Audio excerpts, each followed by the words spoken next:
輪的油驗出一級低價物質苯偏比超標，這陣風波是引發中央甲地方對立。台北市長蔣萬安是招在野串聯，講要佇7月25去開道抗議。也針對這件代誌，行政院長杜永泰是回應講，敢若中聯甲其他的油品公司隱瞞事實，嘛質疑地方無用心去查。台中市長羅秀燕就指控講是中央咧施壓，賣公布流向，賣回收問題油，也這是去予石油署長強志剛帶來反駁。我們比一個讚。行政院長杜永泰、衛福部長趙宗良、石油署長強志剛18同齊出席健康台灣深耕論壇開幕式。針對中聯問題油探收，這是在人互人也告發了後頭一擺講台。杜永泰地署也特別要求強志剛有500塊表達關心。我的江署長眼睛裡面都冒着血絲了，所以特別的辛苦。肉業在檢驗，我看是這樣子哈。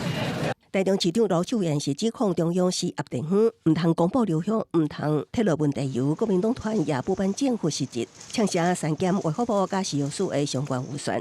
強志剛對此做出回應：我們一定有查廠，一定知道流向，我們絕對持續的追蹤。7月4號的專家會議，我們看過他們的改善報告，我們看的時候呢，所有專家都搖頭不及格，沒有在準備好之前就沒有復工。杜永泰表示，衛福部20會提出5項強化食安措施的報告，強化三級品管的制度加食安發收法。另外，地方中央對立成員台北市長蔣萬安號召在野串聯25上開道抗議，表達不滿。杜永泰強調，只有中聯甲其他油品公司空白，國際政府無空白，也指地方政府無用心查冊，引來蔣萬安回擊。強調北市府第一時間接到就展開全面稽查，批評中央所作所為都是空白。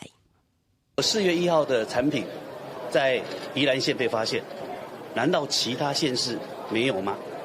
但迄今未見其他縣市真的用心在查。人民不是無知，而是被中央政府蓋牌。